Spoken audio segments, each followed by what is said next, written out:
Hi guys, welcome back to Intellectual Literature. This is Gauri. In this video, we are going to analyze UGC NET December 2023 PYQs, English Literature PYQs, question number 81 to 85. In previous video, we analyzed questions 1 to 80. If you have not watched that video, please go and watch that first and come back to this video. Please watch till end of this video because I will explain why wrong option is wrong and why correct option is correct with detailed explanation. So watch till end of this video. Please do subscribe. Okay, let's get started. Our 81st question. Which of the following is not true about Raymond Williams' views on culture? This question is from Cultural Studies. Your options are culture is ordinary, culture is a whole way of life, the masses do not participate in the creation of culture values, there exist at least 3 layers of a culture at a given point of time in a society, dominant, residual and emergent. The correct answer is option C. Raymond Williams expressed his views on culture in his work Culture is Ordinary. It was published on the year 1958. He viewed culture as the most prominent aspects of a society and materially that culture is manifested in the society with mass production and consumption of cultural artifacts and processes. Raymond Williams' key ideas on culture, that is, culture is ordinary. Williams emphasizes that culture is not only high art or elite literature, but the ordinary, everyday practice of people. William, in the domain of cultural materialism, famously proclaimed that culture is ordinary, for he believed that every social and economic as a culture and not something possessed only by social elites. Next option, culture is a whole way of life. That is also correct. Culture encompasses values, practice, institutions and social relationships in a society. Next option, the masses do not participate in the creation of cultural values. That is totally wrong. Williams argued that ordinary people are active participants in culture. He opposed elite views that culture is only created by intellectuals or elites. Next option, 3 layers of culture, dominant, residual, emergent. Being a Marxist cultural theorist, Raymond Williams viewed culture as a productive process, part of the means of production, and cultural materialism often identifies what he called residual, emergent, and oppositional. These are cultural elements. Dominant means accepted and widespread values and practice. Residual means elements inherited from the past still influential. Emergence means new critical practice or values developing in society. Move on to the next question. This question is from Poetry, British Literature. Identify the poet of the following poems. The Shylock, the Bad Girl, the Gypsy Camp, and First Love. Choose the correct answer from the options given below. P.B. Shelley, John Clary, Lord Byron, Robert Burns. The correct answer is option B. John Clary. He lived from 1793 to 1864, also known as the peasant poet, belonged to the Romantic age. He was known for his vivid and evocative descriptions of nature and rural life. The Shylock, which was published on the year 1835, The Badger, 1820, The Gypsy Camp, and First Love are the poems written by John Clary. Note this point, 2A Shylock, the poem name was 2A Shylock, that was written by P.B. Shelley, not the Shylock. Move on to the next question. Match the following questions. This question is from Fiction, British Literature. One side they give novels and their subtitles. Other side. Novels names are The Castle of Otranto,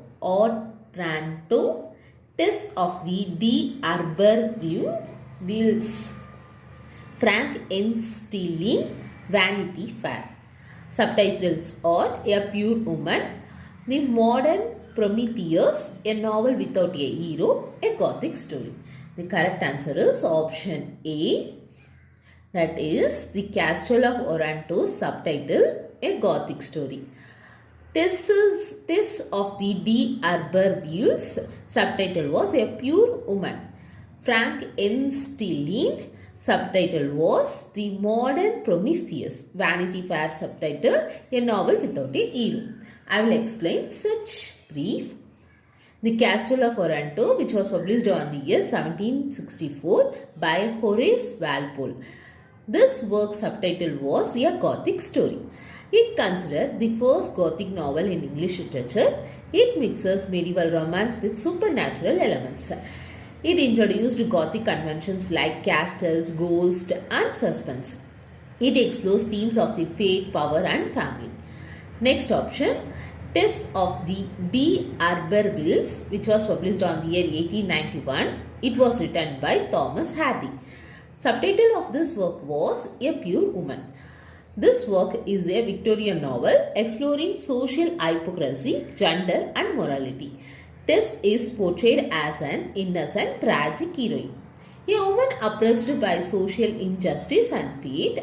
It critiques Victorian morality and its impact on individual lives.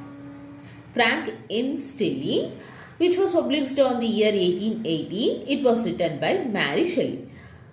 The subtitle of this work was The Modern Prometheus.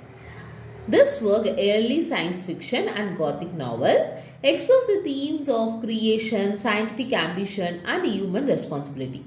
A scientist creates life and faces tragic consequences in this Gothic tale. It explores themes of creation, isolation, and ambition. The Modern Prometheus refers to Victor Frank N. Stelline's creating life like Prometheus stole fire. Next work, Vanity Fair, which was published between 1847 to 1848 by William Makepeace Thackeray. Subtitle of this novel, A Novel Without a E. A satirical novel of 19th century British society focused on the ambitious Becky Shaw. It critiques the hypocrisy and greed of the upper class. Novel without a hero because the characters are morally ambitious, none perfectly virtuous. Themes are social ambition, hypocrisy, greed, and human folly. Move on to the next question. Antonio Gramsci's prison notebooks primarily deals with pain of prisoner during colonial times, recollections of love, romance, and blissful life, philosophy, culture, literature, and the role of intellectuals, exploitation of blacks during the colonial times. This question is from cultural studies. The correct answer is option C. The prison notebooks are a series of essays written by the Italian Marxist Antonio Gramsci between 1929 to 1935 while imprisoned by Mussolini Italian fascist regime that year between 1926 to 1937. When he was released from prison to a medical center on ground of ill health, he wrote more than 30 notebooks and 3000 pages of history and analysis during his imprisonment. In these writings, Gramsci deals with topics like hegemony, the role of intellectuals, cultural theory, philosophy, literature, and how these shape society. His work is influential in Marxist theory, especially his concept of cultural hegemony, where ruling classes maintain control through cultural institutions rather than direct force.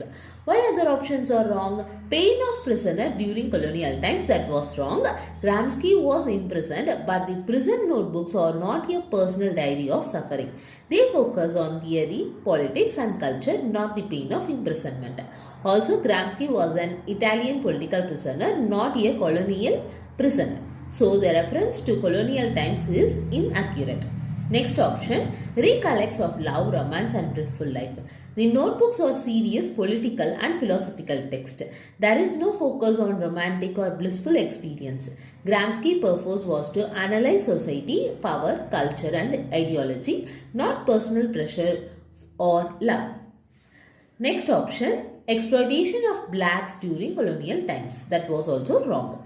While Gramsci wrote from a Marxist perspective that could theoretically analyze oppression, the present notebooks do not directly address racial exploitation under colonialism. The focus is Italy, Marxism, civil society, culture, and the role of intellectuals, not colonial history in Africa or the Americas. Move on to the next question. Who of the following was the immediate predecessor of the drama proper? This question is from Drama British Literature. Your options are the interlude, the morality play, the miracle play, the liturgical play. The correct answer is the interlude. Interlude was the immediate predecessor of the drama proper because these plays were typically secular and marked by the transition from the religious dramas of the medieval morality plays and Tudor dramas. It set the stage of Renaissance drama. It introduced dialogue, character interaction, and realistic situations. Interludes were short, often humorous, performance between acts of longer plays or feast or during banquets or other gatherings. Interlude was in the theatre, early form of English dramatic entertainments. John Haywood, one of the most famous interlude writers, brought the genre perfection in his The Play of the Wither, which was published on the year 1533. And the play called the Four Piece, which was published on the year 1544. Why other options are incorrect? Liturgical play. This was the earliest form of drama in Middle Ages, performed inside churches as part of the masses. Very ritualistic, mostly religious dialogues, not fully theatrical. This was church-based religious ritual, simple dialogue. Miracle play, developed from liturgical plays, focused on lives of saints, miracles, and biblical stories. Still religious in nature but performed outside churches, often on town stages. Next play, morality play, allegorical play teaching moral lessons, example everyman. Characters represent virtues, vices, or abstract concepts. More secular in message but still not realistic drama. This was the exam tip. Liturgical, then miracle, and then morality, and then interlude, and then Renaissance drama. I closed here. If you found this video helpful, please do subscribe. If you like this video, click like button, share your thoughts in comment section, and share this video to your friends who are preparing for UGC NET preparation. Thank you for watching. This is Gauri from Intellectual Literature.